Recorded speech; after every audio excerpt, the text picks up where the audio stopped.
The views and opinions expressed by the following program are those of the hosts, guests, and callers and are not necessarily those of this station or Webster Rockhill Ministries, its management, or other hosts or underwriting sponsors. Programs presented by KWRH-LP are for educational and entertainment purposes only.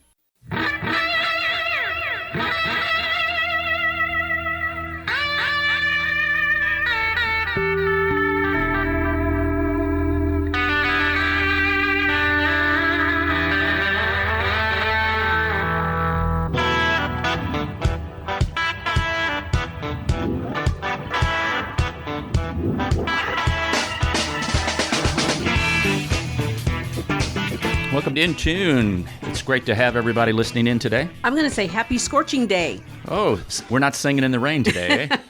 Although that starts at the Muni. Yes, it does. And I was just at the Muni this weekend to see the last of The Wiz. It was great. Well, I was driving through town the other day and saw someone I know, and it was pouring down rain, and I stopped and I said, "Do you want to ride?"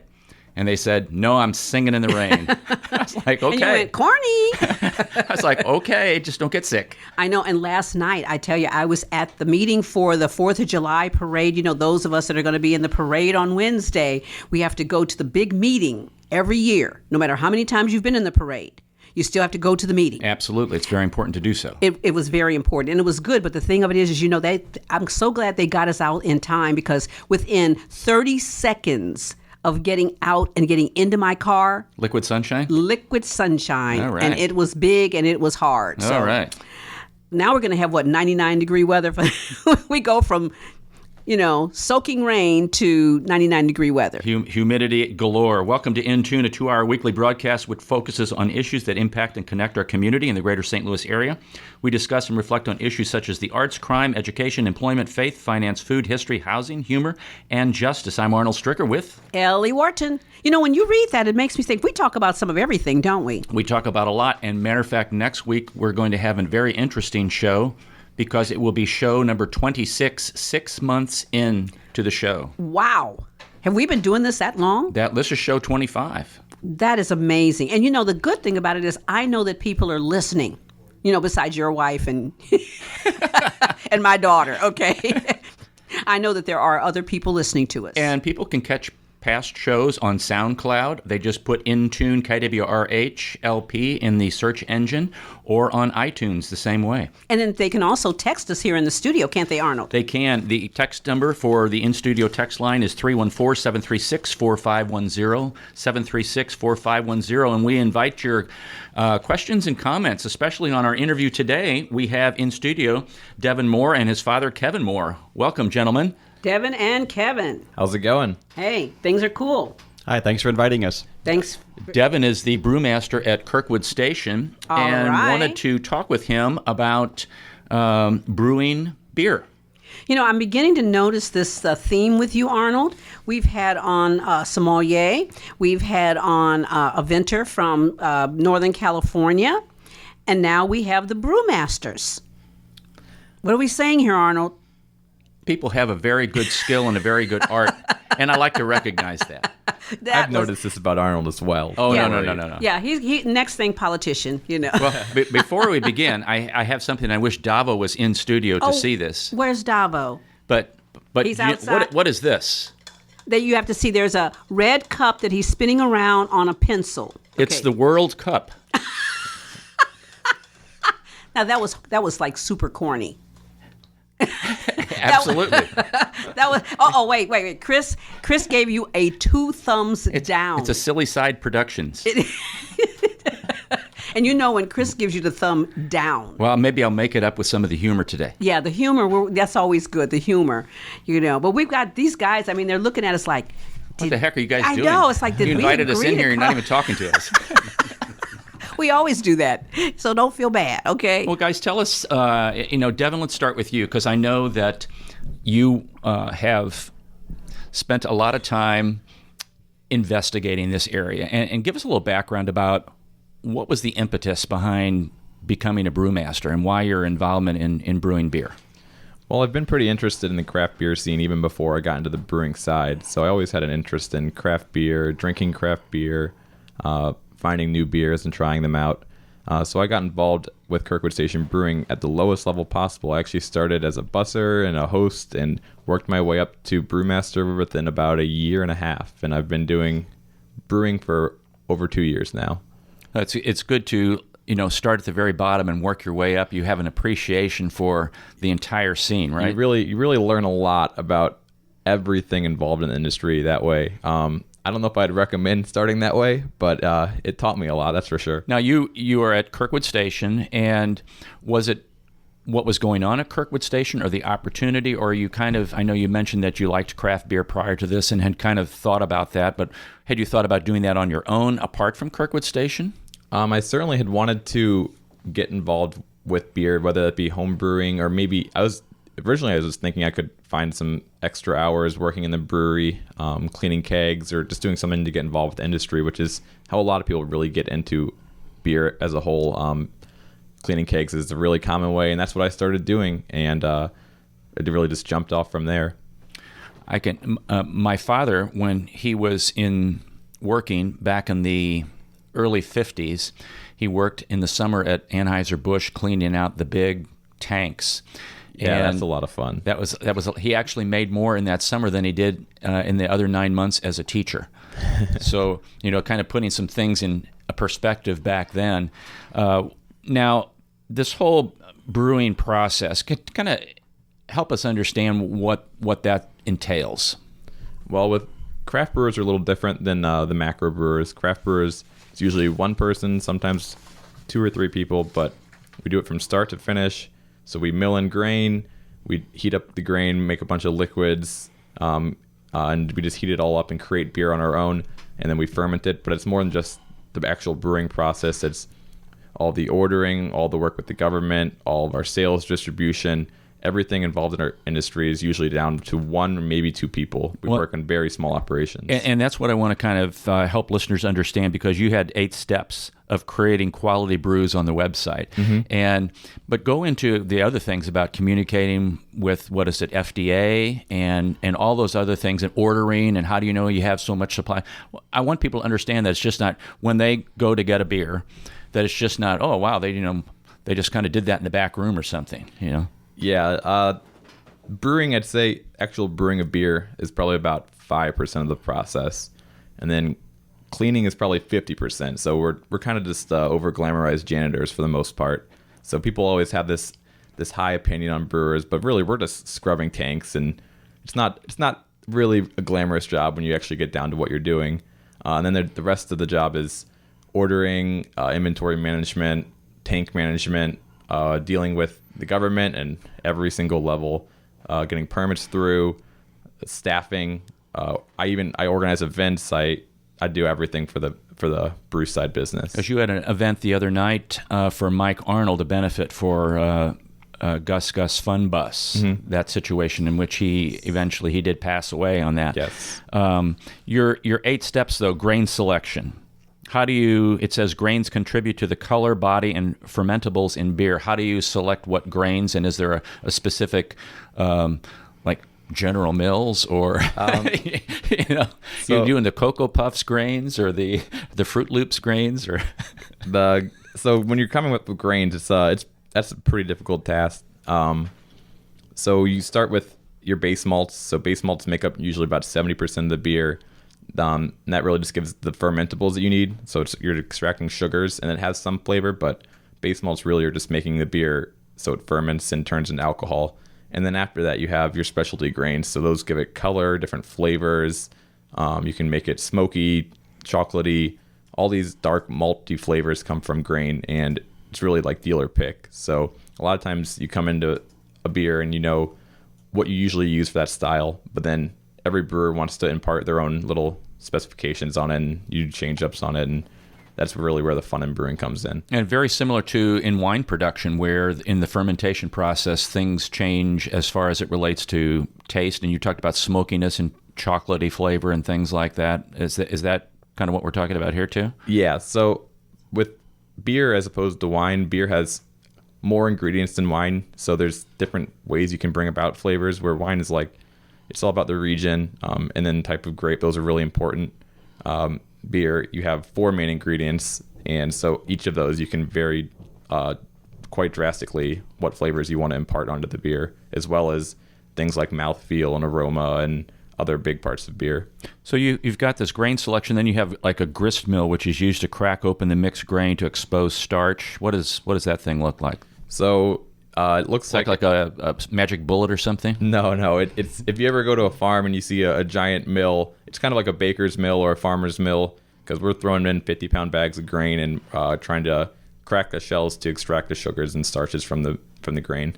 Okay, when you say extract, do they fall to a different place? Do they... So this is dependent on what brewery you're at, but the one I'm working at, I have an auger that goes across the ceiling about 100 feet across the building and then drops down to my mashing in station. So it travels across the entire brewery, and then we mash in, similar to making oatmeal, where you drop grain into water. Yeah, because that's the third step. Mixed grain is blended with warm water, which converts the grains into a mash, kind of like an oatmeal kind of consistency.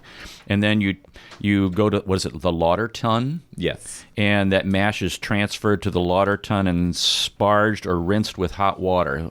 You just kind of fill it up and... So when you mash, you're trying to get, like we said, oatmeal, but it's usually a little more liquid, and it's just a big hot mess. And then when you move it over to the lauter tun, when you're lautering, you create a bed of grain. So it's like when you're brewing coffee. You create the coffee acts as the filtration unit, and you pour water through it. With lautering, it's the same way with the grain. So you pour water over the top of it, and it goes through the grain and brings out all the flavors and sugars and everything you want from the beer, and then transfers over to the kettle. Okay, and it's the sweet liquid. You know, Ellie, it's like and this is true, every industry has its language. Mm-hmm. The sweet liquid, or wort. Yeah, so you're gonna do a Not lot wart, of wort. There's a lot of so lauter, wort. There's so many German words that come along with brewing, because the Germans, you know how the Germans are. They like to classify everything really, really well, and they're very, very strict by the books. So they had to come up with all their own terms, and now we still have to use them, unfortunately. But yeah, the wort. So the wort is just super highly concentrated sugar water. So there's a running joke. I'm sure that anyone knows anything about beer has heard the joke that brewers don't make beer, they make wort. So what we do is we create wort, and then we add yeast, and the yeast is what actually makes the beer. So wort is, you can actually taste the wort, and it'll taste kind of like what the beer you're going to be brewing, except it'll be like super sugary sweet. Like a concentrate. Like yes, but I wouldn't suggest drinking too much of it. So you've got then the heat exchanger, the hopped wort. Wort is pumped through the heat exchanger to cool it down before entering fermentation tank. And prior to that, you added the hops to give flavor and aroma and bitterness, and then it ferments, and that's when the yeast is added? Correct. Usually you add the yeast after you put the wort through the heat exchanger to cool it down, because each different strand of yeast needs very different categorizations and the temperatures, and they all have different ideal temperatures where they survive and where they provide different flavors. Sometimes yeast provide one flavor at one temperature and provide a completely different one at a higher temperature. So you get it down to the wort to whatever temperature you need, and then you add your yeast and you add a little bit of oxygen. That's the only time oxygen is ever added to the beer. Interesting. And then you put it in a temperature-controlled storage unit, a serving tank. So is there a cookbook for beer masters? Like, you can go to the shelf, okay, I want to make this, chocolate stout kind of beer. So usually there's like some basic rules, but brewers like to vary that a lot, and creating new recipes is the fun part of brewing. So sometimes we use some guidelines, but we always try something different. And Kevin, that's how you kind of got involved with this with your son Devin in doing some homebrew kinds of things, correct? It did. Well, it started out as a surprise Christmas present. We were sitting around in our little living room, and a bunch of big boxes came in. And I had no idea what was coming. And it turns out then there was a big, I guess, an 8-gallon or 5-gallon kettle, stainless steel. I thought, So eventually we figured out that we were going to start making home brew, and it was, we weren't quite sure how that was going to happen. It turns out the best place was just to do it at the brewery, because they have facilities, hot water, cold water, some extra chemicals to help stabilize things. So it all started out last Christmas, and we really didn't brew until maybe February or March. We were both pretty busy. And then we made our first batch that was so. It not available for public consumption. We didn't put it on tap, and so we learned a bit. There were some mistakes, and which was, I think, expected. And we corrected those. And the next batch, we did actually put on tap that it tasted good enough that we thought we could share that with other people or sell it. What kind of flavors were you going for? What was remember what the second one was, Devin? I can't remember. The first one was an IPA, because IPAs are pretty easy to brew. Hops have a ton of flavor, and they cover up everything in a beer, so you can brew it really hoppy and cover up problems, because brewing on a new system is always an adventure. The hardest part about brewing is learning your system. It's like any craft person has their tools they like, and then you just give them a completely different set of tools, and it gets a little rough. So the first one, not so great. The second one was very good. It was one of my favorites we've done so far in the system. And that was the ESB. Oh, that's right, the ESB. Yeah, that was good. And what was that flavor like? So ESB, it's an English special bitter. It's an English malty beer. So English beers are usually malty. What Americans would call it kind of a weaker beer, not very strong, not super flavorful, and not super carbonated. The British love their beer flat and a little mild. So we did that, but we kind of made a more American version. Because there's this continuum of flavor and color from very, very light to very, very dark. Yes. And a heavy, bold flavor and just, there's almost like drinking water flavor, I guess. Yeah, there's multiple spectrums you can cross with beer, with flavor, with color, with bitterness, with sweetness. Color is actually, in my opinion, the least important. I can make a beer taste like anything with any different color I want. You can make a beer taste like a light lager and use a grain that just makes it black, and it would still be a light lager. So color has very little impact on the beer, but this was a beer that was medium body, strong maltiness, a touch of sweetness with English yeast and hops. Because how does is this like stout and IPA and then lager? What's the levels of those things? How does that work? So the first thing when you're classifying beer, there's only two types of beer. There's ales and lagers. So that's two different species of yeast. There's lager yeast and there's ale yeast. And lagers usually are more crisp and light, and ales are hearty and stronger. So when you think of lagers, you got your light lagers. You have like Bock's, Oktoberfest. There's a couple different types of beers, but almost every beer you think of is an ale. So a stout, a porter, an IPA, most sour beers, they're all ales. So when you classify down, almost, I would say 85% of common styles are ales. Okay. So I notice, you guys got interviewed by the Post-Dispatch. And what was very interesting was one that says this weekend, the More Beer Series, which you guys will introduce a banana cream ale. Is that like going to taste like banana cream pie? No, not exactly. It's a little stronger than that. And so the name might have been a little bit deceiving, because it definitely, I don't recall what the alcohol, that was fairly strong, wasn't it, Devin? 7.1. 7.1, right, so towards the higher end. And very flavorful. I mean, it was, but no, not banana cream pie. Okay, so you also have a smoky pepper beer using chili peppers that's in the works? So that came out last Friday, and I think we had did that pretty well. Yeah. I had some of that. I enjoyed that. That's been my favorite so far, but Got a little kick to it. Oh yeah, that's on the point. back end. Oh yeah, It's a little strong for me. Yeah, But it was tasty. brewing these styles, sometimes we like to go safe and try things that are, just a new style that we'd want to try together. Sometimes we try to do something a little crazier. I think I'm usually the one that does the crazier things, and my dad's usually slightly more conservative with his choices, but that's to be expected, I think. Now, Kevin, you're not a brewmaster yourself by trade. Not in the slightest. You teach Spanish. Been doing that for a long time. And you teach Spanish at St. Louis University High School, correct? That's true. And when he met Davo, he immediately broke into his stride, I mean, he made me look really, really bad. I thought I was doing okay with Davo. And then Kevin starts talking. I was like, nope, I don't speak Spanish. He's good. Well, I heard him on the phone saying something quickly to somebody in Spanish, and then when he introduced himself, I realized, I imagine he knows a bunch of Spanish. He knows a bunch of Spanish. He lives around a whole bunch of people that speak Spanish. You'd be surprised. Millions of them. Matter of fact, we are so proud to be able to go to Bogota in September. Me and my mom are going to go, and we're going to watch Davo graduate. Oh, great. Yeah, because this is his, as everyone who listens, they know this is his senior year of college, and he gets to spend it with us. Oh, what a great opportunity. It is. It's a great opportunity for us. I tell you, we have been truly enhanced by having Davo here. So that was cool that you could, immediately begin to converse with him in Spanish. Well, I've had a lot of practice over the years. So what's this beer enterprise and collaboration meant to the both of you? Dad, you want to start? Oh, I could start, sure. Well, it's been, it's like Devin. I've enjoyed beer over the years. I've been less involved in studying it, doing any investigation. In fact, one of the hardest parts has been Devin says, "Okay, pick a beer style for next time."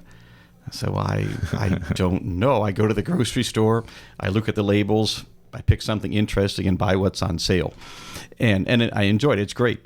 So. So I've gone to a website and we've picked out some things and talked about it. But it's been really fun. I was actually at the brewery. Once Devin started working there, I was called in more often as the guy to help fix something. On-call mechanic. Yeah. But on more than he found out in my teaching schedule, I was free in the morning quite a bit last semester. So I'd get a phone call at 7:30 or 8. Hey, call me when you get a chance. And it's an electrical issue, steam. A lot of issues. Yeah, things require constant maintenance, and in any business like that, it's hard. It's hard to have somebody on staff who knows how to repair everything. And you have that skill set to do that. Well, I have some of those skills. It's been a lot of learning there too, but we have. I mean, I've repaired a few things and certainly been a consultant on many others. We 2 days ago, we were fixing a garage door that's been broken for a year, and I finally looking at it realized, oh, this is what it took, and then we were good. So I started out doing more, much like Devin started out as a busboy. I started out as the handyman, and then started getting involved in brewing. So it's been fun, and we've really enjoyed it. And the father-son part has been a blast. We've brought in, I have a friend whose dad is Brendan is an old friend I've worked with for years. So he and his dad now have started working with us too quite a bit. They were there yesterday, hanging out for hours. They'll be there today also as we introduce the stout. Very cool. We'll continue this. We're coming up on our break at the half hour. We'll continue this after the break. But Ellie, it's really interesting to see how a gift of something that a son likes to his dad is really involving them together, and they're doing things together, and obviously having great fun doing it. Well, I think most dads and sons like drinking beer together.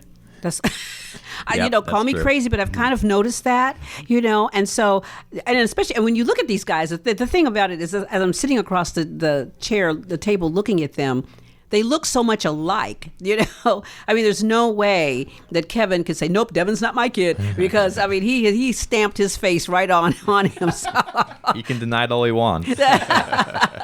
But because they look so much alike and their personalities seem so much alike, I can see where they would go into the same, and have the same hobby. It makes a lot of sense just looking at them and knowing them for the short time that I have. Well, stay tuned into In Tune. This is Arnold Stricker of In Tune. You're listening to KWRH LP 92.9 FM, your community radio station in Webster Groves, Missouri.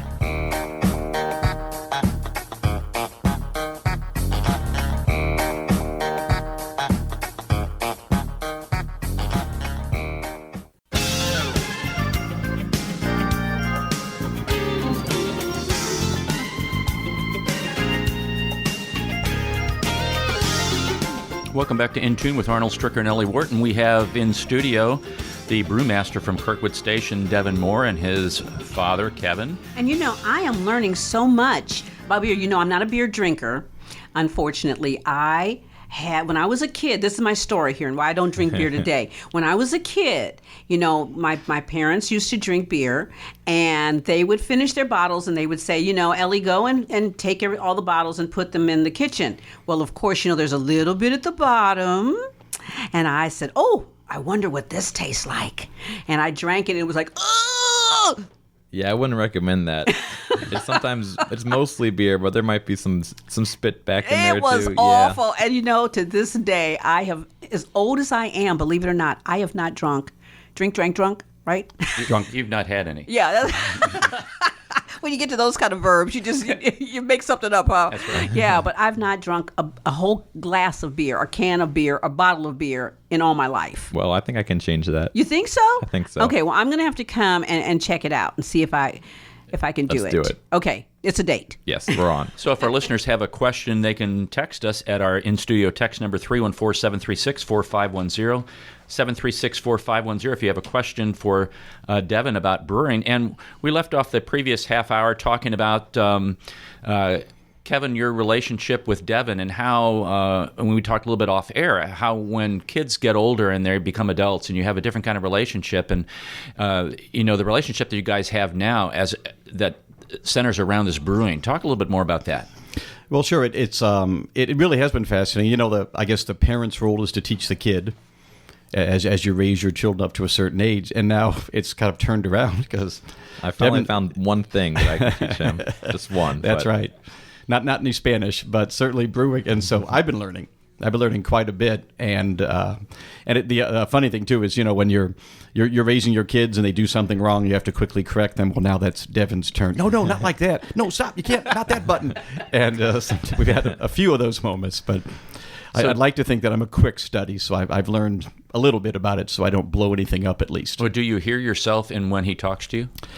A little bit, not too much, but yeah, perhaps a little bit. Mm-hmm. I try to steer away from that. I know my daughter talks about that as well, but it is so crazy when I hear her say exact statements that I made to her when she was a child, and I hear her saying that to her kids. I just kind of turn around and go, okay. And then she looks at me and we just bust out laughing because, it's like it's true. The older you get, you become your parent.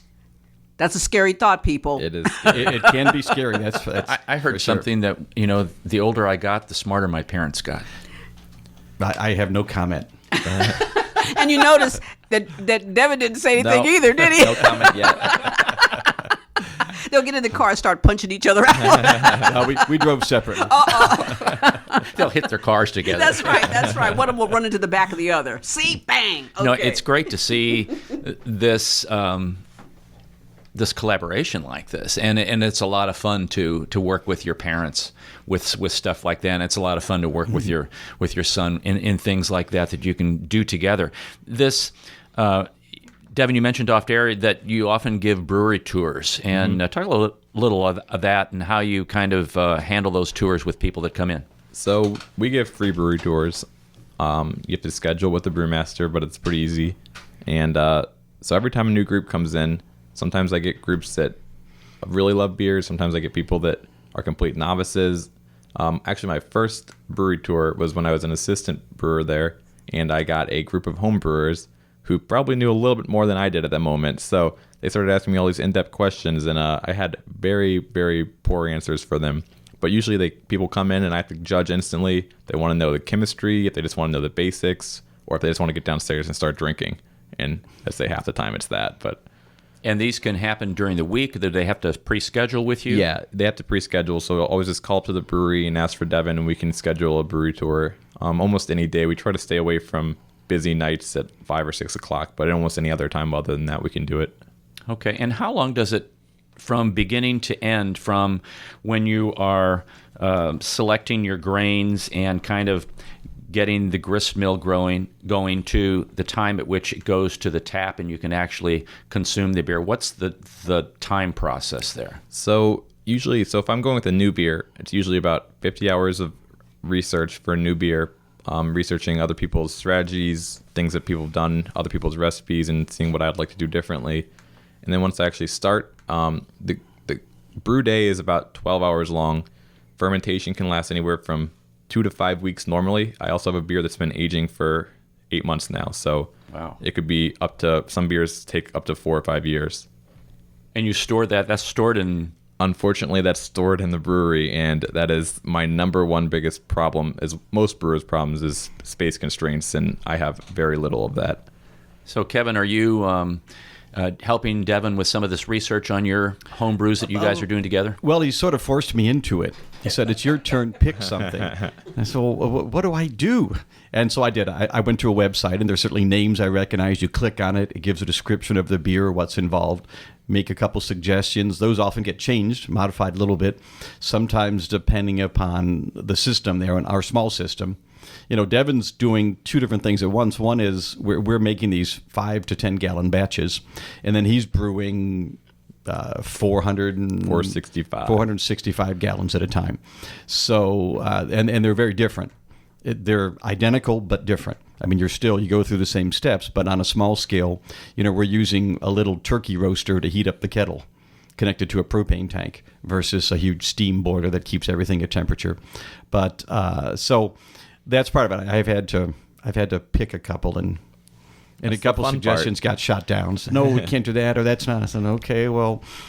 So we've worked back and forth. In fact, we talked about it earlier today about what are we going to brew this weekend, because we have this project to have a new beer available every Friday.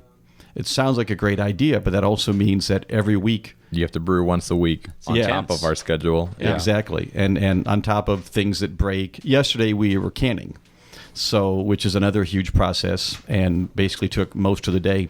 So I was there for a couple hours. I think about 6 or 8. 14 hours, so a little longer. So canning of the beer? Or canning vegetables? No, canning beer. Canning beer. So which is a different process. Not for the series. He was just helping out. He helps out a lot in the brewery alone. So this is just canning our beer for Kirkwood Station Brewing. Gotcha. So your stuff is really on tap only, correct? Yes. It is only on tap, right? Okay. It would not be viable to do any distribution just because it would take so long to get permits through and get everything regulated that's not really viable. And some of this creativity has extended to being interviewed by the Washington Post about, I'll read the headline, Otto's Porter has hops. St. Louis Brewery names a beer after Wizards forward. Tell us about that, Devin. So naming beer, I've always said naming beer is a completely different game than brewing beer. So I often get a lot of help from my friends. So I was brainstorming with a couple of my friends, and we came up with the idea for Otto's Porter. So Otto Porter is a professional basketball player. He's from the St. Louis area, has a lot of roots with St. Louis, and now he plays on the Wizards professionally. And it was a pretty easy jump. It's a pretty easy pun. Not a lot to it, Otto's Porter. So not a lot of brain power behind that one, but we'll claim it. So as soon as we did that, I tweeted it out to a couple Washington sports groups that I follow, and it got a bunch of press and coverage, and I got reached out to by someone at the Washington Post. Yeah, because they talk about you in the article. They talk about brewing. They talk about Kirkwood Station, your kind of love and enjoyment of basketball. And so then you had this onslaught of Wizards fans wanting to do what? To have me make beers for their favorite players. So, yeah, and the worst part is that I'm not going to sell any beer in Washington, so they won't ever taste it. But they all wanted me to make beers for them. There was one option was actually making a Bradley Beal beer. That's hard to say. Who's also a fellow St. Louis player that plays for the Washington Wizards. He went to Chaminade, a big star in the NBA, but these fans are a little crazy, I'm not going to lie. Well, what you can do is, though, invite them to come here. Like, we're going to have like a open house kind of thing, right? And you can display all of those beers. And what's really cool is that we can get those people here on KWRHLP radio, shameless plug, and get them interviewed. How does that sound? That sounds great. We can make an event. I have a funny story about that. I actually had a Otto Porter super fan. So he went to Georgetown. This girl went to Georgetown who came in to St. Louis from Washington, D.C. and watched a Wizards game with me and my friends at the brewery one night. Oh, cool. So she traveled all the way from Washington, D.C. to try the beer and watch a game live. Yeah, it was a little intense. New tour. Came just for the beer and watched the game. There might have been other reasons she was coming through the area, but she stayed an extra night to come and watch. Okay, yeah. okay, that works. And my beer's good, but I'm not going to say it's that good. Don't drive or fly from Washington, D.C. Trust me, just don't do it. There's a lot of good beer everywhere. Well, that's a nice statement to make. There's a lot of good craft beers out there. And the craft beer industry has really exploded in the last decade. It's gone crazy. Well, I'm going to take Devin up on his offer to come over there, and he's going to make a beer connoisseur out of me. We'll do it. Yeah, and I'm sure it'll be different than that little bit of the bottom of the bottle beer that I was Yeah, exposed I to hope I when don't I was have a any child. beers that taste quite like that. That would be quite a shame. So I think I got a slight step up on that kind of beer. We'll see. Okay, that's good because I've seen beers that have like fruit in them, orange, Yes. things like that. You brew those kind of beers or nah? I brew every kind of beer. Really? So whatever we want. I have beers there's fruit beers, there's big heavy beers, there's beers that have coffee in them. I have a sour beer as well. So that's a big phase currently is sour beers. So A beer and coffee together. Now oh yeah, very common. Really? Especially in the St. Louis scene, it's a big thing that people are doing right now. Yeah. So you're gonna have to definitely that one right there. That one stretches my imagination. I will tell you. So I'll shout out to the coffee provider that was String Bean Coffee. It's down in Brentwood. One of the best coffee guys I know. He makes great coffee. It's all fair trade, organic stuff like that. And I used one of his blends for that. You said that was string bean. String bean, String yep. bean. Okay, you said string bean, right? String Bean. Yep. Shuck plug. Shameless plug. String bean coffee. String bean coffee. String bean coffee. Okay. There we go. We don't even know them, but we're giving them a shout out today. Guys, anything you want to tell the listeners about your experiences in doing some home brews and working together as father and son? Oh, is that the tough final question? That would be the tough final question. Okay. I guess my advice would just be, go ahead and give it a try. Find something that you can do and give it a shot and see how it works. It certainly has worked well for us so far. We've managed to avoid any problems, minor issues, but no big problems at all, and we're having fun. So More of an upside than a downside. oh, definitely. I'm a little tired some days. This is certainly a young man's field, a young woman's field either way. But I feel you. yeah, yesterday I came home from helping to can for a while. Came home and took a big nap. Yeah, brewing is it's a lot of work, but really anybody can do it. There's really easy ways. You can buy kits that you can brew for $80-$90, and without grain, it's really easy to do. I suggest it for beginners, but it's really a fun activity, and if you do it right, you'll have way too much beer you'll ever drink. You can never drink 5 gallons of beer on your own over and over again. So That's a lot of beer. yeah, you have to share it for sure. You put it in a 5-gallon bucket when you're done? Or? yeah, you just drink right out of the bucket. Gentlemen, it's great to have you here. And Devin Moore, Brewmaster at Kirkwood Station. Thanks very much. No problem. Thanks for having Kevin us. Moore, Devin's dad, thanks for coming in today Thanks to talk for inviting about us. this. We appreciate it.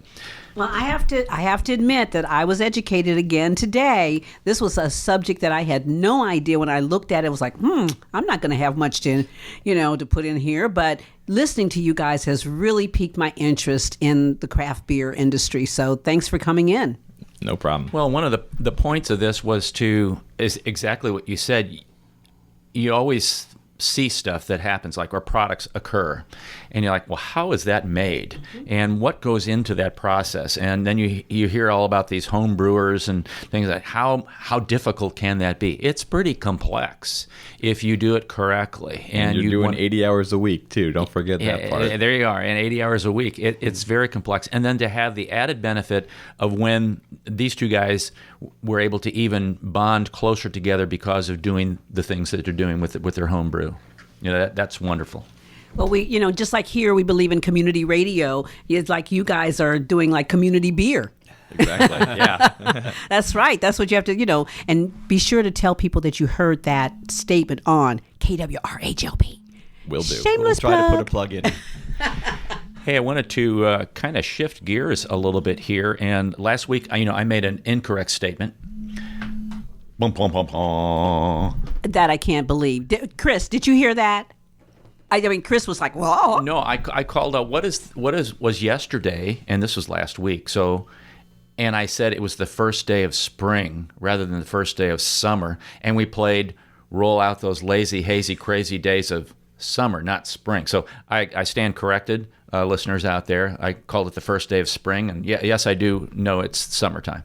Yeah, but then we ended up with spring type weather. So you predicted it was going to be spring for a week, and now we're going like full blown into summer. So I should have had the song "Summertime" play this morning. That would have helped. Maybe. Anyway, there was an article in the on page 3 of the Webster Kirkwood Times. It's a guest column provided by Times reporter Jamie Morse, and it's called Buzzing Love Day. And I wanted to highlight, and that's today, Buzzing Love Day. And what you're invited to do is to share your Buzzing Love Day acts of kindness on social media. And it's like, what the heck is Buzzing Love? Well, it's based upon a gentleman who lived in our community who our families grew up together. And he was, unfortunately, he died in a tragic accident that involved getting shot and killed in his home. And his daughter wanted to encourage people, his friends and family, to perform some random acts of kindness on every June 29th, which is today, and have labeled that Buzzing Love Day. And so it's inspired by Gary Barigny, and it's a reminder to love big, laugh loud, help others, spread as much kindness as possible, and leave the world a better place than you found it, not just on June 29th, but any day, because every day is a great day to be kind, and you never know how much your love and kindness could help someone get through their own struggles. So we appreciate Jamie and her sister Kelly and Mom Donna, Gary's wife. And whether it's in honor of Gary or your own loved one who's gone too soon, or simply just because, tell people that you love them, share a little bit more love wherever you are, and the world can be a kinder place. And they're actually inviting a celebration at Ted Drew's today at 3 p.m. as they spread the love. Gary's family will be there with his 1956 T-Bird, treating the first 100 people who arrived to a small concrete. Now that's some love. I'm going to tell you, they're going to be overwhelmed. I mean, all you had to do was say Ted Drew's, and everybody's just their car is going to just turn, because all of our cars know how to get to Ted Drew's. We don't have to drive. We don't have to turn the wheel. We just get in the car and we just say Ted Drew's, and the car immediately goes there. It's a concrete GPS.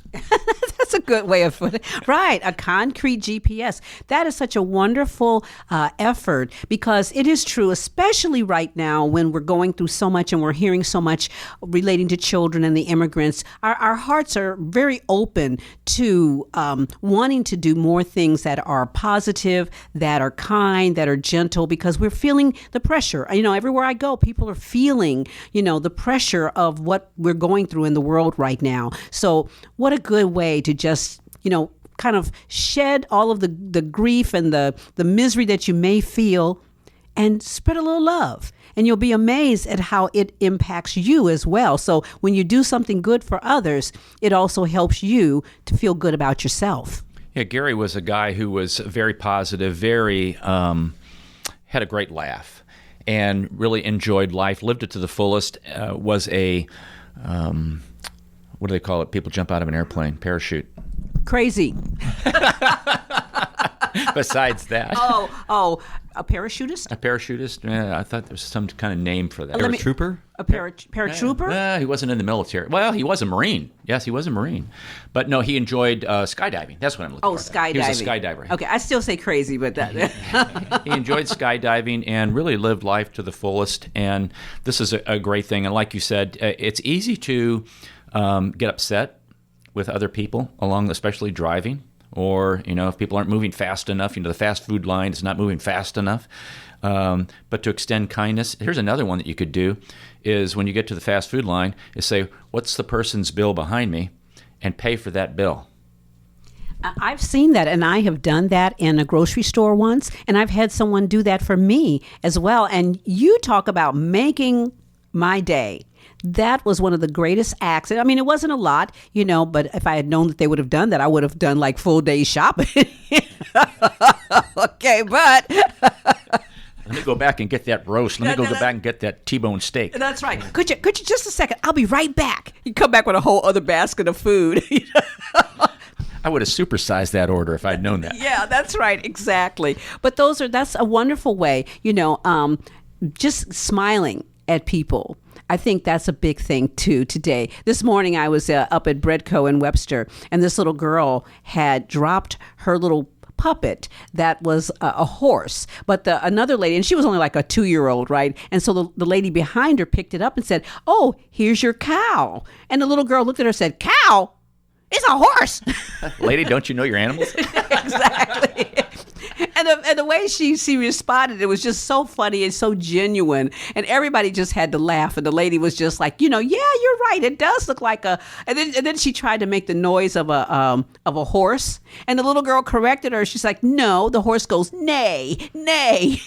So it was a good way to start my day. She could have said, "Nay, lady, that's not a cow." Well, she could have, but she was only 2. And physiologically, you use fewer muscles when you smile than when you frown, so you can save energy. Arnold, do you think these things up in the middle of the night? That's true. You use fewer muscles to smile than you do to frown, so you can actually save some energy by smiling. So you go and call up Ameren and tell them that, okay? I'm talking about personal energy. Oh, personal energy. That is true. Well, then we save a lot of energy because we like to laugh too. When you bring out all of those funny, humorous guys, you wouldn't know. He comes up with some of the craziest humor that you can ever imagine. And he hasn't even had a beer when he does it. Okay, so we'll close this hour with one. It's called It's the Butcher. An old woman was lonely. She decided to get a pet. She didn't have much money, so she went to a secondhand pet shop. She saw many animals: a 3-legged cat, a dog without a tail, fish that could only swim backwards, and a beautiful bird that could only say one thing: "Who is it?" She decided to buy the bird. She bought a cage for her bird and went home. She put the bird by the door and went downtown to do some shopping. While she was gone, a man knocked on the door. "Who is it?" replied the parrot. "It's the butcher," he said. "Who is it?" repeated the bird. "It's the butcher," said the man. "Who is it?" asked the parrot. "It's the butcher," said the man angrily. "Who is it?" "It's the butcher," he screamed. "Who is it?" "It's the butcher, the butcher, the butcher." Suddenly the butcher fell to the floor. He had a heart attack. Later that day, the old woman came home and found the man laying on her doorstep. She opened her door and asked the parrot, "Who is it?" The parrot replied, "It's the butcher." So never underestimate the intelligence of your parrot, right? That's correct. That always reminds me of the first time, and I hope that Sophia is listening. Sophia does the women's conversation with me from 2 to 3. Shameless plug. But she has this parrot, beautiful, beautiful parrot. And one of my first visits to her house, I said, "Oh, look at this beautiful parrot." And I wanted to put the parrot on my wrist and let it, sit on my wrist. That parrot bit the mess out of me. It was one of those sitting there, and it was like, peck, peck, peck, peck. I was like, "Oh my gosh, stop. Ooh." I mean, the index finger was definitely, I think he thought it was one of those little, those little things of seeds. Yeah. All he could see was like a little brown finger. Woo, look at all that seed. Chomp. And let me tell you, those little beaks are very sharp. Oh, yeah. And they hurt. But I got over it. And so now, I kind of, when I do see the parrot, when I go over to her house, I just wave at it. It's Ellie. It's Ellie. Yummy. Yummy. Hey, our second hour, we're going to be talking about the Declaration of Independence. I want our listeners to stay tuned to that. And this is such a good time for us to be talking about that because we're seeing so many things where the Constitution is constantly being brought up in our faces as we're looking at situations that are going on. How many of us really know what the Constitution says? Important to read it. Well, stay tuned to In Tune. This is Arnold Stricker of In Tune. You're listening to KWRH LP 92.9 FM, your community radio station in Webster Groves, Missouri.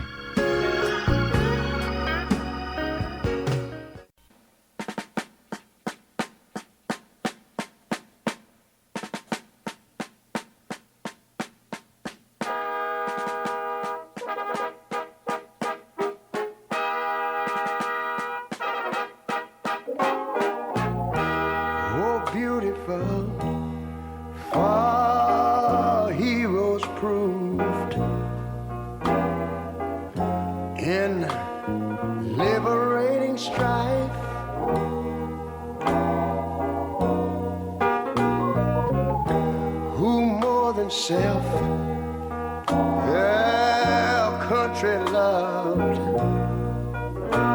and mercy more than life.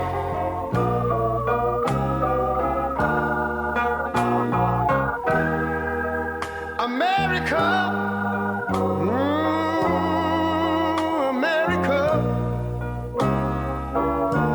may God thy gold refine till all success be nobleness and ever again divine. And you know, when I was in school, we used to sing it something like this. Listen here. Oh, beautiful,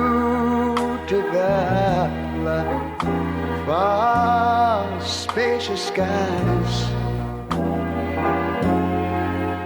far amber waves of grain,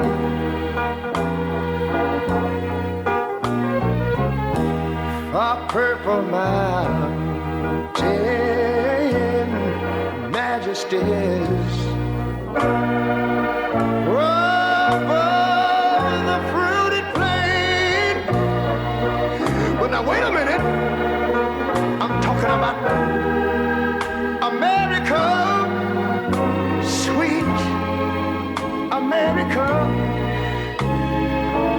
You know, God done shed his grace on thee. He crowned our good. Yes, he did. Every brotherhood from sea to shining sea. You know, I wish I had somebody to help me sing this. America, I love you, America. You see, my God, he done shed his grace on thee, and you ought to love him for it, 'cause he crowned our good. He told me he would. Every brotherhood from sea to shining sea. Oh, Lord, I thank you, Lord.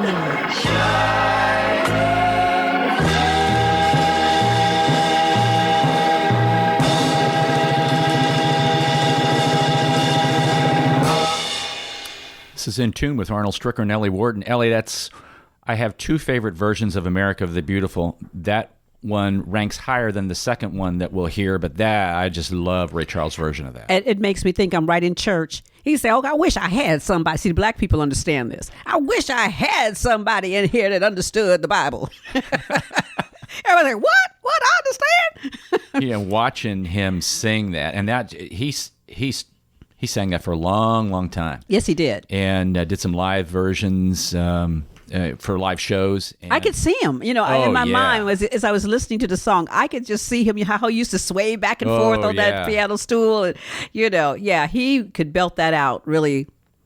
I love the one statement he says, "God done shed his grace." God done shed his grace on thee. That's right. He done it. And we were wanting to talk a little bit about the Declaration of Independence. And one of the things, when I hear a song like America the Beautiful and realize the kind of freedoms that we have, the kind of freedoms that we can exercise and have the ability to use, and just the ability to move around within our country, it makes me reflect on some things. And I just want to encourage people that at different times, especially around July 4th coming up next week, that go back and read the Declaration of Independence. And then be sure and write your elected officials and tell them to do the same thing. Well, yeah, and they used to read those things. And it's kind of like, when's the last time citizens read the Constitution? I think we ought to do that, Arnold. We ought to go and we ought to stand on the corner of Gore and Lockwood, or Lockwood and Elm. Just stand on the corner and just read. What do you think people would do? They might think that you're something wrong with you. Okay. Or some people might come up and listen. And listen. That's right. That is how you start certain traditions. in communities is that you just kind of start doing it. And yeah, you're right. The first time it happens, everybody goes, wow, who's that wingnut? Oh, it's Arnold. And then they recognize it's Arnold. And, maybe out of sympathy and maybe out of friendship, they come around and they listen at first. And then they go, this Arnold, he might be on to something. Well, I don't know about that as much as, part of the reason about the show is to discuss and reflect on issues that impact and connect our community in the greater St. Louis area and really nationally. And I was talking to someone earlier today. There's a lot of political things we could talk about, and there's a lot of things that are very divisive politically that are going on. Our goal on the show is to not necessarily touch on those things, but touch on other things that we can impact, reflect on, think about how can we change, how can we become a better part of a solution rather than becoming part of a problem. And I think if we could go back and really look at the basis, because one of the things I see that often gets misquoted as we get into these political situations and these political arguments is that the Constitution and the Bible are both misquoted. It's like they're used, or certain sentences, certain phrases are pulled out in order to, as we say in the theological world, we eisegete. We pull it out and we make it sound like what we want it to sound like. It reflects our thought versus reflecting what is really written. And then we're also always trying to go back and say, but the founding fathers didn't mean, and so now we're trying to interpret, reinterpret, deinterpret. And it's difficult to to look at history in current eyes. That's right. Because it's not really a fair thing to do, because you're looking at it in a different group of circumstances with a different group of people, and circumstances may have, hopefully, in good times, changed dramatically. That's right. For the better. And so you're using that viewpoint, going back and interpreting it with current structure, current standards, or current systems, and it really is difficult to do. And basically understanding what was going on when it was written, what were the real issues of the time. I tell people this about the Bible all the time when they try to pull out things, the writings of Paul, and they, what Paul said, women are supposed to be quiet in church. It's like, no, let me tell you what Paul was really saying. Because again, not looking at it from a historical standpoint and what was going on and who was he actually addressing. Yeah, and we do the same thing with the Constitution because we don't really understand it, because it's really, I guess they still teach it in school, but it's kind of like, Constitution. We had to do it. We passed it. Now we go on. But that's the foundation. Well, I'm glad you brought that up, because there's the Declaration of Independence and there's the Constitution. That's right. And I want to read something to you. You're not getting ready to read the Constitution to us, are you? No, and I'm not going to read the Declaration. Okay. That's people's homework. There you go. That's what we're encourring them to do. That's right. And they can meet you on the corner of Lockwood and Elm. They can meet me on the corner of Lockwood and Elm. I won't tell them when, though. That's right. Good man. So listen to this.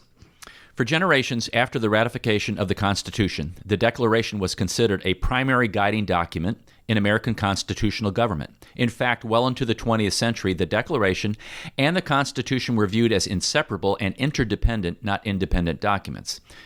As Samuel Adams pointed out, before the formation of this Constitution, this Declaration of Independence was received and ratified by all the states in the Union and has never been disannulled.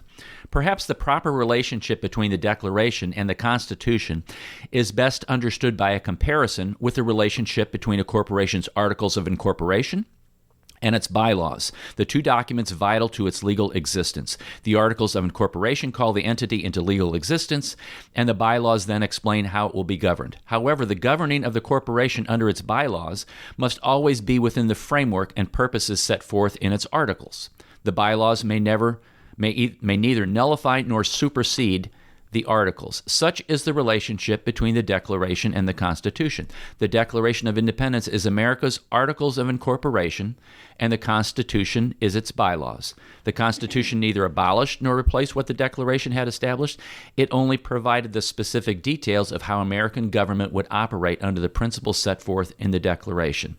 Today, as the knowledge of this interdependent relationship has been widely lost or ignored, Many individuals complain of the difficulties arising from the fact that the founders placed no explicit moral values or rights and wrongs into the Constitution. However, the founders needed to place no values in the Constitution or the bylaws, for they had done so in the Declaration, which was the Articles of Incorporation. And is there proof that they believed the Declaration was the foundational document in our constitutional form of government? The answer is yes. Notice that in Article 7, the Constitution attaches itself to the Declaration and states, done in convention by the unanimous consent of the states, present the 17th day of September in the year of our Lord 1787, and of the independence of the United States of America, the 12th year of independence. And the founders did that. George Washington did that.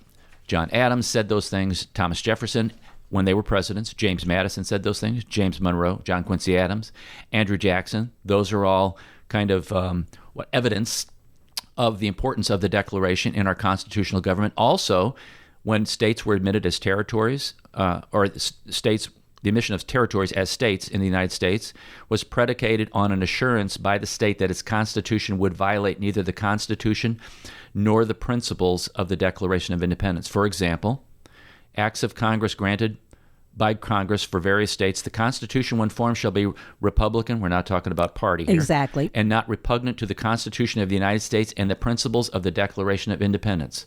Colorado did that, Nevada, Nebraska, Oklahoma. So, we can go on there, but I thought that was a very interesting analogy and comparison about what the Declaration and the Constitution are as it relates to Articles of Incorporation and bylaws. I've never really heard it put that way, but that really makes sense if you look at it from a corporate standpoint. And how often do we really look at our government from a corporate standpoint? We really don't. No. And if we understood what you just told us, how these two tie together, I think that there would be fewer mistaken references. And again, one upholds the other. It's not an either or. It's not a this or that. They come together. And if we understood it better, from every level, our elected officials, when they do start out wanting to truly serve and to truly help, all these other issues come in to basically abolish that good thought.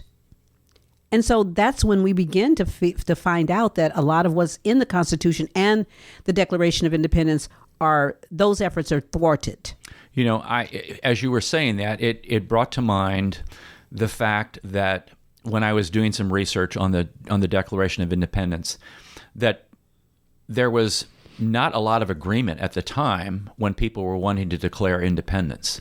There was there were several states that were not willing to do that, and they each state had a representative group. There were a group of individuals based upon the size of the population that they represented. New York was one state that was not in favor. Pennsylvania was one state that was not in favor. Maryland was one state that was not in favor.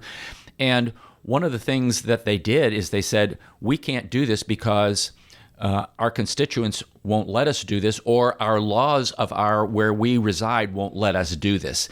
And so they weren't trying to, forget those laws, we're going to do it anyway. They were principled. Those individuals were principled. And I see, not painting a broad brush statement here, but just observing the principles of individuals in government must be that strong. Not to the point where I'm going into this, and I know they don't do this, but they all come out extremely wealthy. You mean they don't want to be kleptocrats? Oh my gosh, it's very disturbing that the government, and we are the government. That's people, right. We are the government. We the people. people. Preamble to the Constitution. That's right. The Declaration also had a preamble, which we'll get into that if we have a little bit of time. But that they weren't selfish. Matter of fact, no, because they were at a stage where they were developing. They were really. It's like with a corporation. When you first come in, and you're starting your corporation. You're not going to have the CEO and the CFO and the COO all saying, you know what, we need to make like $50 million, our first year. We need that to be our benefit package. We need that to be our parachute. We need that to be, they do start that corporation saying, okay, we're going to go out here. We're going to create this good product. We're going to market it this way. We're going to put it on the market. We're going to show people how this is going to benefit their life. Well, then now as you go into the corporation deep, then you start looking at the profit for yourself. But government should not be that way. Government, again, of the people, by the people, for the people, means people. And it doesn't mean that the ones who are in charge, the kleptocrats, get it all and the rest of us, eat cake. It cannot be that way. And unfortunately, what we are seeing is that people within, and not everyone, I don't want to, like you said, don't want to paint this as a broad brushstroke, but I have seen too often how people will go into a position, go into maybe being the mayor of a city or a governor. They go in with, because you have to have money to run. That's the one thing. But they come out millionaires. And you look at that and say, how did that happen? You were a public servant. Well, and in contrast to those who drew up the Declaration, who said, we're pledging everything that we have, our lives, our wealth, our families, to make this work. And when you think about, too, you break down the military, when you break down, those people go in there, they are truly putting their life on the line. Yes. But they don't come out millionaires. No. As a matter of fact, many of our soldiers come out and find themselves in dire financial situations. They are in need of health care. They are in need of additional training because the training that they have received may not be sufficient enough to carry on into the private sector. They give up a lot. They're away from their families. A lot of them, may have a baby that's born while they were overseas. They don't get to see that baby until it's 2 years old, let's say. They give up a lot, but they come out as just average people. But then you have our politicians at the top who come out as millionaires. And not only that, they have that wonderful healthcare system that can allow them to have cancer at 90 years old, and somehow they get the best treatment ever, and they survive it. Every benefit, what's good for the goose is good for the gander. Governmental officials should not get any special benefit that the people that they serve get. Either that, or we should get what they get. I would love to. I would love to know, and I know what you talked about, money coming out. They come out wealthier. The other thing is power. So how many of them would be running for office if there was no pay for those offices? Now that would be interesting. Would they still do it? Because you look at the state legislators here. Now they get paid. They don't get paid much. But there's still this, these individuals from the Declaration of Independence, when that was written, I'm sure they weren't getting any money. Now some of them were wealthy to begin with, but some of them, when they died, they didn't have anything because all their money went to the efforts that we just talked about. That's right. They were in the development stage. And again, just like with a corporation, the same thing happens. You'd end up giving a lot of your money back into the corporation to make it work. I mean, and again, we look at even just teachers. I mean, how many teachers, in order to have the adequate supplies that they need in their classroom, take that money out of their own pockets in order to make sure that the children have sufficient means to learn. Well, let's use that example, and I'm not going to name any corporations. I don't have any particularly in mind when I'm making these comments. But let's say a family starts a business and they really put into it, and they've set up these articles that we've talked about of incorporation. They've set up bylaws, and they've really invested their life. They've put the money back into the business, and then it passes to the next generation. They kind of do something similar, but it's always a little less, and then it goes to the next generation, a little less, and then finally one generation decides to sell, to cash in on the basis of previous generations' work and efforts and hard labor. And that sellout, I'm going to call them a sellout generation. That sellout generation, what did they put in it? What was their blood, sweat, and tears? What was their gift into it? But what are they getting out of it? And if we compare that with our country and what people have put into making freedom work, and then when people pull out of it or they want to cash it in, what have you put into the system to make a withdrawal. It's kind of like in a relationship. You can't withdraw something that you haven't deposited something in. They talk about marriage relationships. You put deposits, or family relationships or business. You make deposits with people. I'm not talking about monetary deposits. And you're investing. You're investing. You're in that. investing in something that you may not see, the benefit of it. But that investment is what is helping that business grow, because, like if you've got that 500-year plan like I have with my family, we're always looking at what decisions do we make today that are going to impact 10 generations down the road, let's say. Right. And when you look at a lot of the wealth out of Europe, and the people that really run the world, that's how they did it. They maintained their wealth, for millennium. And somebody along the line, I guess, had it written in stone: you do not sell, you do not do this, you do not bankrupt. That's not the way that you become wealthy. But you continue to invest. Again, we know that colonialism played a big part in all of that, but still, there has to be a basis on which we can rely. Well, one of the interesting things, and we're going to be talking about this more after the break, but one of the statements that was left out that Thomas Jefferson wrote that he didn't like was that a statement, I was looking for it here, about slavery, that he wanted in the Declaration, an abolition of slavery. Now, had that been in there as the Articles of Incorporation, maybe things would have been Very clearer. different, right? But past again, that we have point. to realize that slavery was a business. Correct. It was and it was a worldwide business, because the funds that were gained and the cotton that was being produced, ended up being shipped to England, and from there, there was a huge drug trade going between China and other parts of Europe, particularly England. So, when we start to talk about this, if we really were teaching history the way it should be taught, you would see this connection between the drug trade coming out of, which again back then was heroin and opium.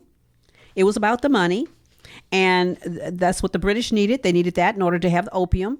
And so the cotton was coming from the United States, again, free labor, So guess what? The profit was tremendous because you had free labor.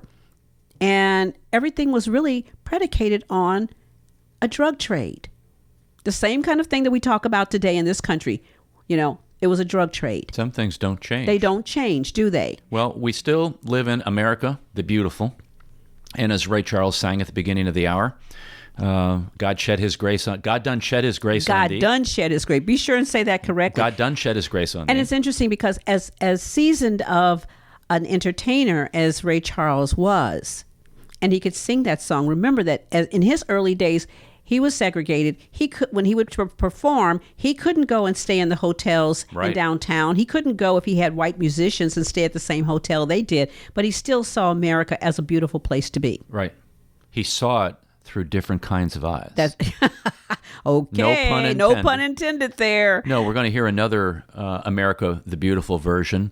It's a strictly orchestral version. Okay.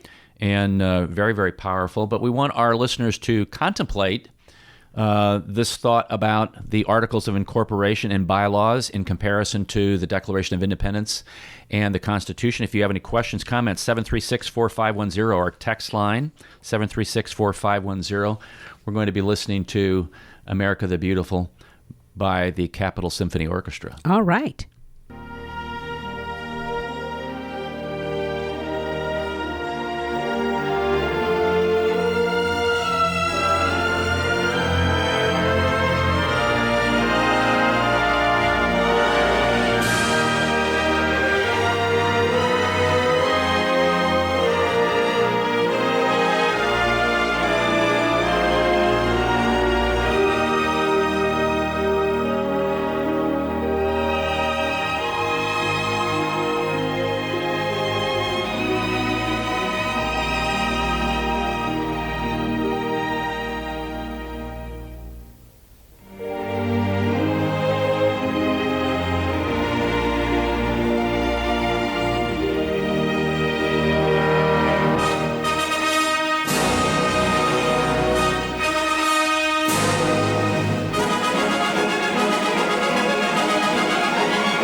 with us.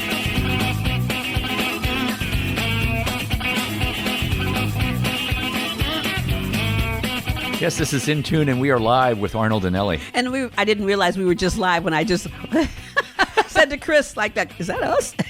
He was like, be quiet. Are we going to be on the air here? Yeah.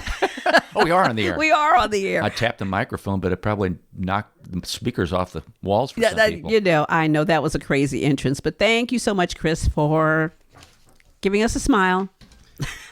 Always a pleasure. Always a pleasure. Now I we're know. talking about the Declaration of Independence and how one viewpoint is that the Declaration is the Articles of Incorporation and the Constitution are the bylaws. I want to read a couple other things about the Declaration of Independence.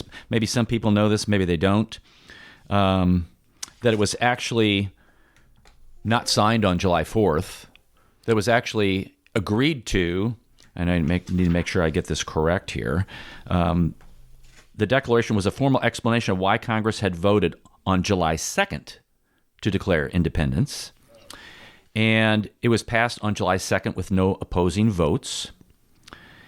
And then after ratifying the text on July 4th, they declared independence and then got some documents printed about that and circulated and discussed. And then they went around to all the retailers and told them that was a good day to have a sale. It's a great day to have a sale. That's right. Good and sale day. That's another thing, Ellie, that holidays have become, and we talked about this when we did Memorial Day. That's right. You know, they've become this, shopaholic kind of day. And it's like, I wonder, I need to count how many days until Christmas. That's right. Or the Thanksgiving sales. That's right. Or come on, because after 4th of July, then we have, what do we have next? We have Labor Day sales. And then we have October sales. And then we have Columbus Day sales. Right. Then we have, pre-Thanksgiving sale. Right. Thanksgiving sale. Day after Thanksgiving sale. And then starts the 24 hours of Christmas music on the radio. Gosh. It's crazy. It's crazy. Here it is about Thomas Jefferson. For 2 days, Congress methodically edited Jefferson's primary document. He did a draft. He was one of 5 people that had input into the Declaration, including John Adams, Benjamin Franklin, and the other 2 gentlemen. I can't remember right now. Anyway, but they were removing unnecessary wording, improving sentence structure, not that Jefferson needed any help with his grammar.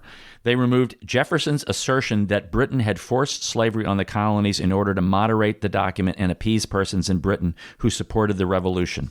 Jefferson wrote that Congress had, quote-unquote, mangled his draft version, but the Declaration was finally produced, was the majestic document that inspired both contemporaries and posterity, in the words of his biographer. Well, if he thought that was mangled, what would happen if he saw what was going on today? What do they say? We would do flip-flops, right? Yeah, and not turn what he over would in his wear. grave. He would turn over in his grave. But he used some of his own draft of the preamble of the Constitution of Virginia, George Mason's draft of the Virginia Declaration of Rights, and even there were some writings of individuals that were used in thought process. Charles Montesquieu had a thought process of separation of powers. And he was very prominent in the 1770s, 1780s. William Blackstone talked about natural law in the 1770s, 1780s. John Locke talked about social compacts. That would have been in like the 1750s and 60s. So they drew upon many things. They also drew upon some independence, quote-unquote, documents that came out of England to what things were they were going there. So they were very well read. And they sound like they were deep thinkers. Oh my gosh, yes. And they were in a position where, imagine you've got a whole country that you're pretty much putting together. Like you said, you are putting together the operating manual for the country, and you really don't even know how the country is going to be birthed and grow. So they were really trying to establish a foundation, not something that was going to be like set in stone, never to be moved, but a document that was fluid, a document that could cover all different types of situations. And it was voted on.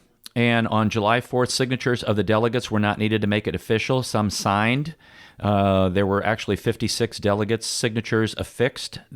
The exact date when the last person signed it has long been subject of a debate. There were, what's also interesting is that another thought here was that the famous signed version of the Declaration was created July 19th, the one we see, and it was not signed by Congress until August the 2nd.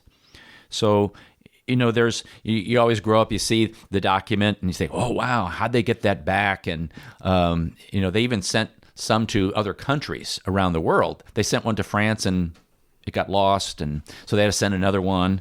But then, the famous thing about John Hancock signing so large so that King George was able to read it, or they would know that they didn't have to put their glasses on. And keeping in mind that the significance of that document being lost, keeping in mind they didn't have an airplane, they didn't text it, they didn't have a way to get it there supersonically.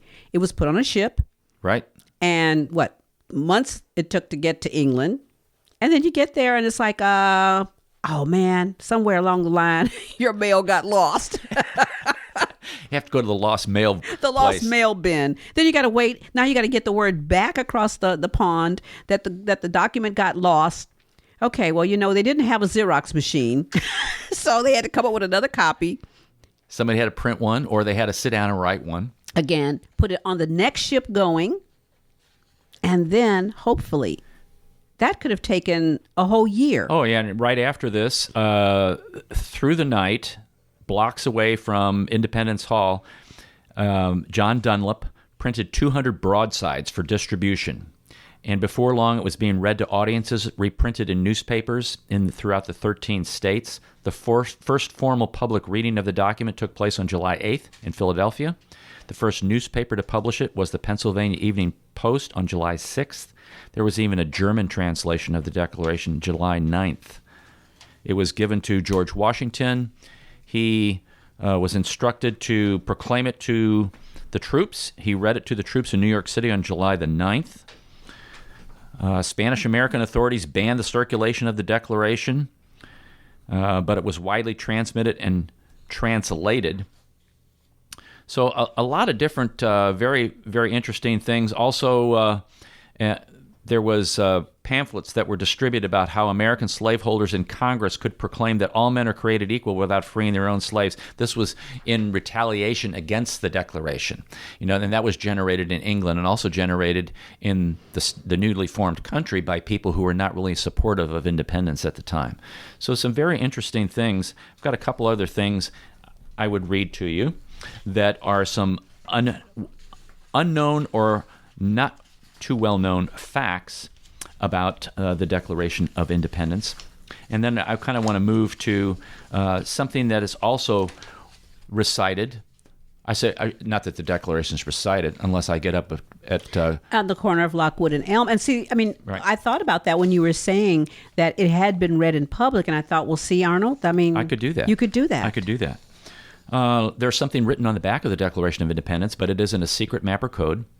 There's a few handwritten words that say, Original Declaration of Independence dated 4th July 1776. Let's see here. Thomas Jefferson's often called the author. He wasn't the only person. I did mention Jefferson, Franklin, Adams, Robert Livingston, and Roger Sherman. Robert Livingston, one of the members of the committee who wrote it, never signed it. He believed it was too soon to declare independence and therefore refused to sign it. After Jefferson wrote his first draft, there were 86 changes that were made, including cutting it by a fourth.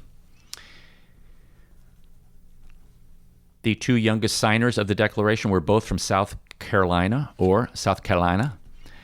Thomas Lynch Jr. and Edward Rutledge were both born in 1749 and were only 26 Really? when they signed Wow. the Declaration. Most of the signers were in their 40s and 50s. Ben Franklin was 70 or 70-ish. And Thomas Jefferson and John Adams both died on July 4th, 1826, the 50th anniversary of the vote to approve the Declaration of Independence. It actually was the 50th anniversary of the formal approval. And 9 of the signers died before the American Revolution ended. The oldest signer, as I mentioned, was Ben Franklin. The only signer of the Declaration to survive beyond the 50th anniversary was Charles Carroll of Maryland. He died in 1832 when he was 95. No one who signed the Declaration of Independence, this is a misnomer, was born in the United States, because it didn't exist. 8 were born in the colonies that would become the United States. All but 8 of the signers were born in the colonies. So some very interesting things there, and really encourage our listeners to, as we approach the 4th of July, to get the Declaration of Independence out and read it. And what was interesting about what you just said about the signers, it was multi-generational. Yes. I mean, you had millennials in there. They weren't called that back then, but if you think about it, you had millennials in there, then you had Gen Xers in there, and then you just had like people like me, like old people.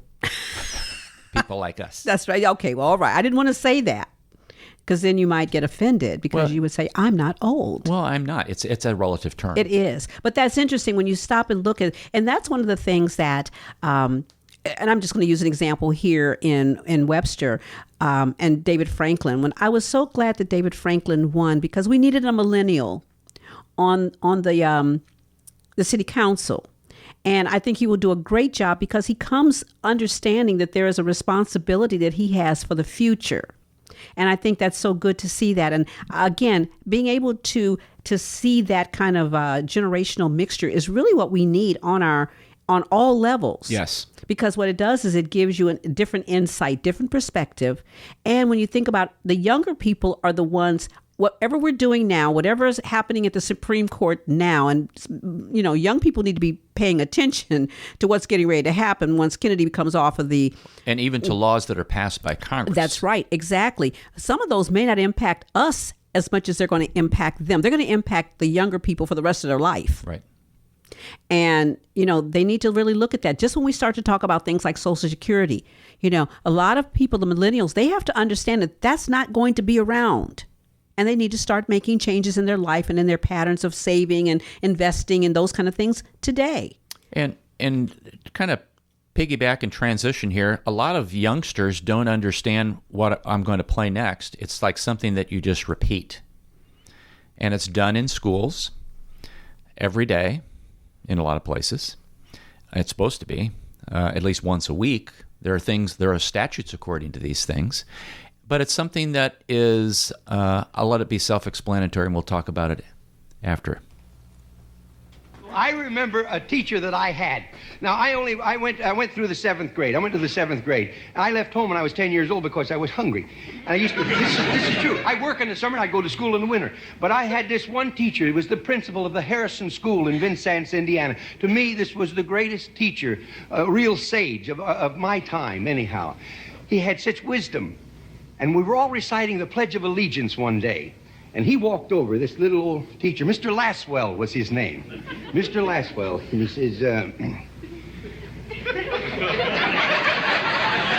he says, I've been listening to you boys and girls recite the Pledge of Allegiance all semester.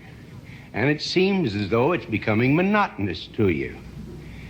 If I may I recite it and try to explain to you the meaning of each word.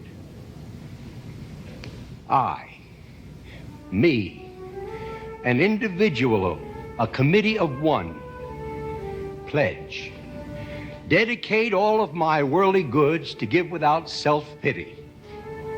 Allegiance, my love and my devotion to the flag, our standard, Old Glory, a symbol of freedom. Wherever she waves, there's respect, because your loyalty has given her a dignity that shouts, freedom is everybody's job. United. That means that we have all come together. States, individual communities that have united into 48 great states. 48 individual communities with pride and dignity and purpose. All divided with imaginary boundaries, yet united to a common purpose. And that's love for country. And to the republic, a state in which sovereign power is invested in representatives chosen by the people to govern. And government is the people. And it's from the people to the leaders, not from the leaders to the people, for which it stands. One nation, meaning so blessed by God, indivisible, incapable of being divided, with liberty, which is freedom, the right of power to live one's own life without threats, fear, or some sort of retaliation, and justice, the principle or qualities of dealing fairly with others. For all, which means, boys and girls, it's as much your country as it is mine. And now, boys and girls, let me hear you recite the Pledge of Allegiance.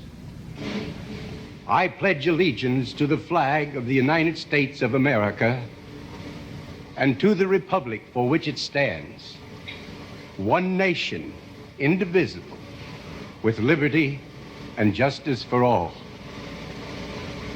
Since I was a small boy, 2 states have been added to our country, and 2 words have been added to the Pledge of Allegiance: under God.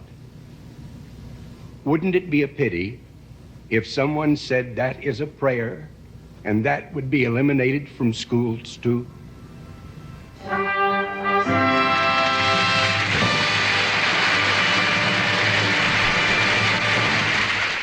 That was Red Skelton. And Ellie. that gave me goosebumps. I remember watching him as a child and hearing him say that. I do remember that one as well.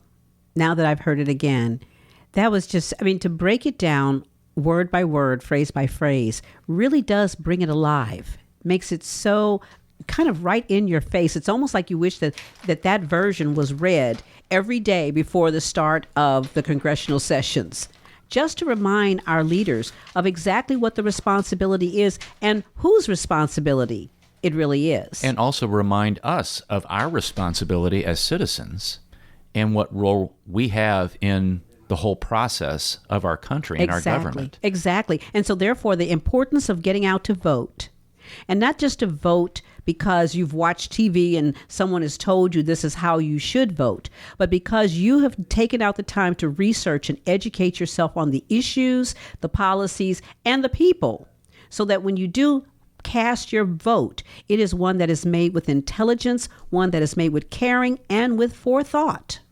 You know, I thought those 2 discussions, actually the 3 things, America the Beautiful by Ray Charles, and it's actually Carmen Dragon's version of America the Beautiful, and then discussion of the Declaration of Independence, and then listening to Red Skelton talk about the Pledge of Allegiance were appropriate things around as we approach the 4th of July and our celebration of Independence Day, and really reflecting, I want people to really reflect on these things. It's just not about fireworks. It's just not about a parade, although those are great things and wonderful things. And those are celebrations of That's right, celebrations the of, independence. that's right. They are not the things, well, let's go do this, or now I have a day off. And Well, that's what it's become. It's like, okay, we're going to have the picnic, the barbecue, the parade, the fireworks, and let's not forget the carnival. Right. And so that's what 4th of July has become. And it's like so many other situations that we have, just like Christmas, it's like it becomes so commercial. And all we think about is activities versus why are we really taking out the time to celebrate this particular event? Yeah, so really think about those times, those things that are important at this time. Because I will kind of close with this. I'm not going to read, the entire declaration because the indictment portion, which is the evidence of why we decided to have independence, is rather lengthy. But I will read it, the introduction. But you're going to do that on the corner of Lockwood and Elm. I might do that. Yeah, I might do that on the corner of Lockwood. Okay, all right. He says, they say, when in the course of human events it becomes necessary for one people to dissolve the political bands which have connected them with one another, and to assume among the powers of the earth the separate and equal to which the laws of nature and of nature's God entitle them, a decent respect to the opinions of mankind requires that they should declare the causes which impel them to separation. We hold these truths to be self-evident, that all men are created equal, that they are endowed by their Creator with certain unalienable rights, that among them are life, liberty, and the pursuit of happiness. That to secure these rights, governments are instituted among men, deriving their just powers from the consent of the governed. that whenever any form of government becomes destructive of these ends, it is the right of the people to alter or to abolish it and to institute a new government, laying its foundation on such principles and organizing its powers in such form as to them shall seem most likely to affect their safety and happiness. Prudence, indeed, will dictate that governments long established should not be changed for light and transient causes, and accordingly all experience hath shown that mankind are more disposed to suffer while evils are sufferable than to right themselves by abolishing the forms to which they are accustomed. But when a long train of abuses and usurpations pursuing invariably the same object evinces a design to reduce them under absolute despotism, it is their duty to throw off such government and to provide new guards for their security. And then going that almost sounds like a call for rebellion when the government is not acting in regards to the citizen. Oh, yes. And that's a very important point there because, the way things are set up now, you can see all of the people that are protesting, they get thrown in jail, or the National Guard is called out. So it's almost just the opposite of what our founding fathers have said, where they said, if the government is no longer serving the needs of the people have the right to get rid of it. Correct. That's what it says. And if that's our articles of incorporation, but what I see is the abuse is not the right word I'm looking for. The transformation of what our government has come from these documents to where it is now. You are being kind. You are being very kind because abuse really is the situation because you can see where people are using these words to justify just what we're supposed to be protected against in that situation. We're supposed to be protected against a government that makes laws that are transient based upon a particular situation.